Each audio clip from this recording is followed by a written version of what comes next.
I think it's safe to say that most of us who drive cars have from time to time wondered, how fast would this thing go? There's a group of Maine guys who once a month in summer get to find out. 207's Don Kerrigan decided he had to meet them. Hey, Don. Absolutely. So remember the old rock and roll songs about drag racing? Nah, you guys are too young. I do. She doesn't. All right, you don't. All right. Well, they used to have them. These guys are drag racers. They're dedicated to it. Some of them are even older than the old cars they race. With a 6 in the left lane at 98 miles an hour. At a certain point in life, some guys might be thinking about a quiet retirement. Not Dave Hicks. Oh, no. What is it that you love about this? The camaraderie, mostly, and the competition. Once you're a car guy, you're always a car guy. Dave Hicks is most definitely a car guy. This car, a 1937 Chevy named Code Red, and ready to race. Dave is a drag racer and also a Gassah Guys. It's a car club, mostly guys, but not all, and cars have to be 1984 or older. Car guys all, some young, but a surprising number are not. Last year we had 80 registered drivers. And what's the age range? Well, from 16 to 70 something, maybe 80. On this day, gathering amid the smoke and souped-up noise at Oxford Dragway, sharing the need for speed. A few weeks ago, Dave took us to meet some of the other Gassah Guys. Gary Hatch in Owl's Head. This one makes 1,005 on the dyno. This motor does over 1,000 horsepower? Yes. Wow. Gary is serious about his hobby. He's been building and racing cars since he was a kid. I was 15 in the first car I ever built, a 55 Chevy.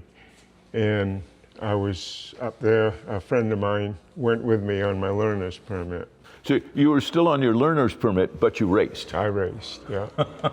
With some life interruptions, he's been racing ever since. Gary's paying work is owning and maintaining 3 fishing boats.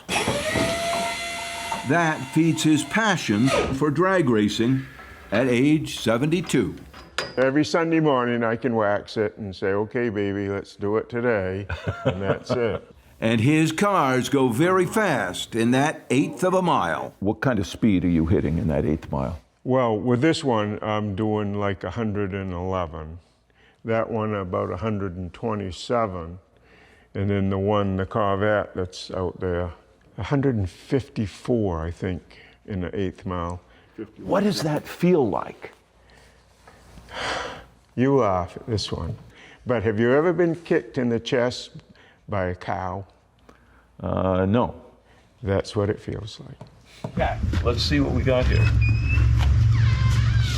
That runs like 620s, 630s, right around there. That's 6.20 seconds.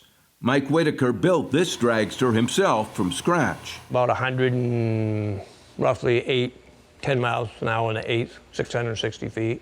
It's a blast. So, look at that smile.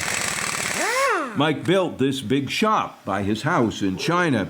He retired from running Augusta's water system. That's my trophy case. And now runs fast cars. I've been racing, I think, now on 29 plus years, and still as fun as the first day I started. I like the competition, and I like the people you meet. There's some great people out there. Fellow car lovers, the Gassah Guys among them. Mike is 71. A lot of people will be surprised that folks still in their 70s are doing this. Well, it depends how many children they had. Because kids aren't cheap, especially today. At the track, Mike was running his beloved '64 Ford Fairlane. And that Ford brand, he admits, is something of a drag racing rarity, which lets Dave Hicks, a Chevy man, give him the customary hard time. You feel competitive with each other? Well, I got a Chevrolet, he's got a Ford, so it's racing competitive. I'm going to end up kicking his butt. Yeah, that could very well be true. But no, we're all friends till we hit the line. Everyone at the track, whether running a new pickup or an old custom dragster, is looking to go fast. Chasing the clock, tearing down that eighth of a mile for the prize. What kind of prize money are we talking about? Nothing. I'll give you 40% of what I win today, John. The real prize, only pride, and putting their hard work, literally, on the line. And for these Gassah guys, it may indeed be all about time. The fastest race time, of course, and making the most of the time we're each given for our own race. Those guys were a lot of fun. There are drag strips at Oxford, as you saw there, at Winterport, and at a place called Fairfield Field, which is not in, I don't think, but close to Fairfield. I hadn't been to drag races for a long time, but it was a good time. We are disappointed to learn that you have never been kicked in the chest by a cow. You know, you're probably surprised. Yeah, but there's still time. Yeah. Great story. Thanks, Don. Don.